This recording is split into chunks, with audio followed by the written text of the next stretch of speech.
महत्त्वाची बातमी आहे। रवींद्र धंगेकरांनी ट्विटरवरील शिवसेनेचा फोटो हटवलाय। सत्यमेव जयते, पुणेकर फर्स्ट। धंगेकरांच्या ट्विटरला सध्या हाच फोटो आहे। या सगळ्याविषयी रवींद्र धंगेकरांशी संवाद साधला आपले प्रतिनिधी अमोल धर्माधिकारी यांनी।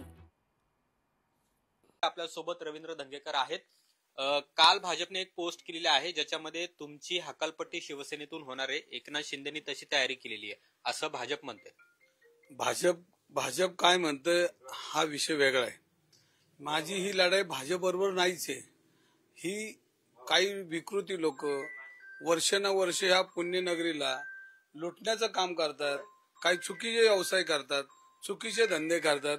त्यांनी ही फेक न्यूरिटी चालू केलेली। आता ह्याच्यामध्ये ह्यांनी जी लोक बसवलेली आहेत वर्षानुवर्ष, ही वर्षानुवर्ष असणारी लोक ही चिकटून बसलीत आणि बिल्डर लॉबीनी ह्या भारतीय जनता पार्टीला विळखा घातलेला आहे।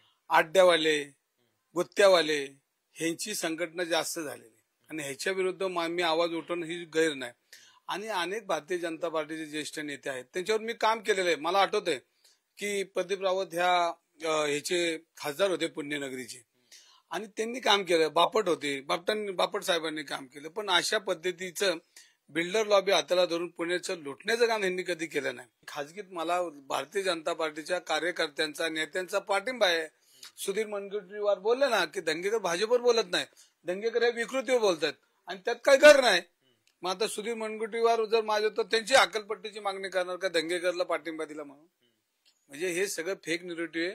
पुणे शहराला ओरबडण्याचं काम ज्या विकृतीने केले त्याच्यावर बोलणं हा माझा अधिकार आहे आणि हा अधिकार मला पुणेकरांनी पूर्वी दिलाय।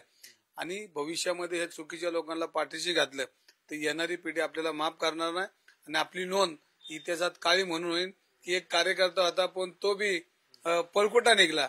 ही आपल्याला शिक्का लागला नाही पाहिजे म्हणून मी सातत्याने लढणार आणि ह्या लढाईमध्ये पुणेकर माझ्या बरोबर असणार आहेत। अनेक आता लोक मला पाठिंबा देताना तुम्ही बघा दिसतायत। पुणेकरांसाठी लढत राहू असा विश्वास देखील रवींद्र धंगेकर यांनी व्यक्त केलेला आहे। कॅमेरामन तुषार नानावरेसह अमोल धर्माधिकारी, लोकशाही मराठी, पुणे। त्यामुळे आता याचा अर्थ असा काढायचा का की रवींद्र धंगेकरांनी पक्षाला रामराम केला की पक्षानं धंगेकरांना रामराम केला, असा सवाल आता उपस्थित होतोय।